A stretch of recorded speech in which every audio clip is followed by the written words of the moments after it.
Hello folks, this is Karen at Lickety Stitch Quilts in Lesk, Wyoming.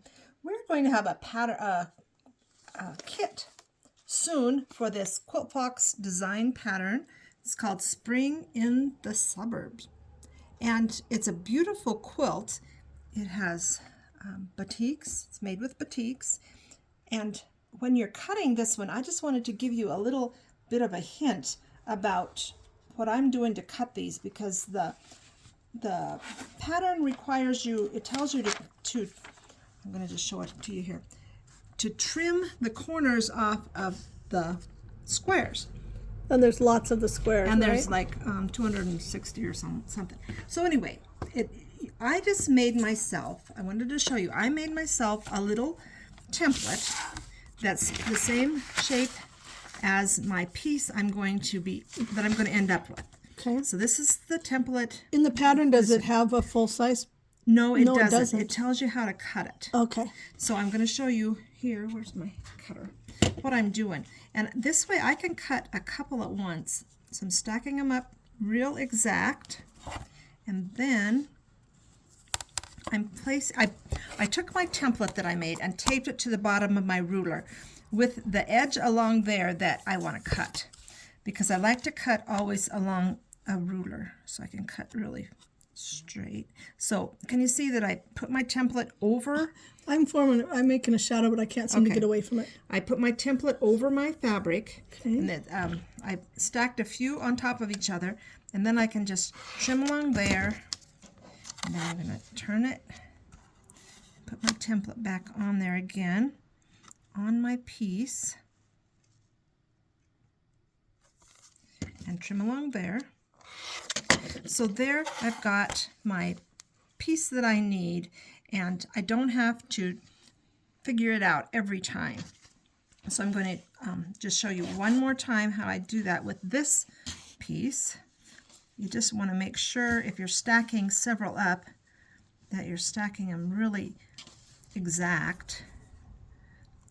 Putting my ruler with a template back on there again. I'm turning it.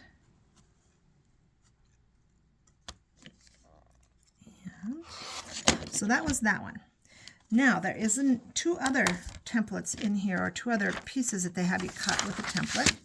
One of them looks like a little house, and the other one actually is the same angle, you just do it on both ends. So let's see, this is the one that we're going to cut with this template that I made, and that one is the shape. It has the end of the point cut off like it says to do in your instructions.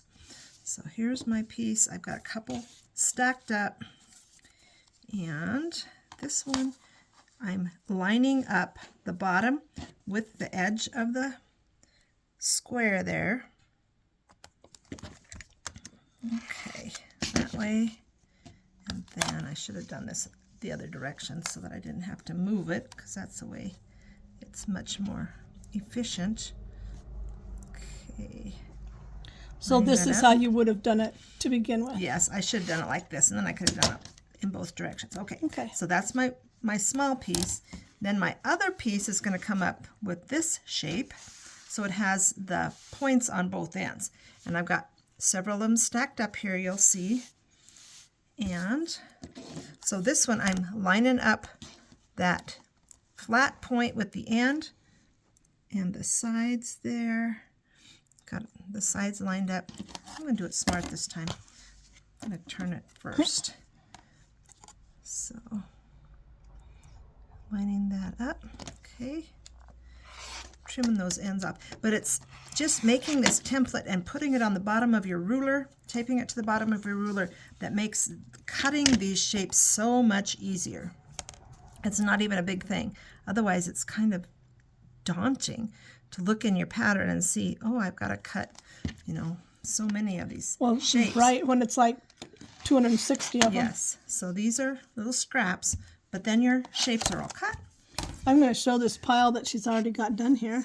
So looky there. That's looking good. And then what I'm doing is I'm putting a piece of masking tape with the shapes and I will make sure that they are marked with the color of the fabric number so that when I go to sew, I won't forget what I'm doing.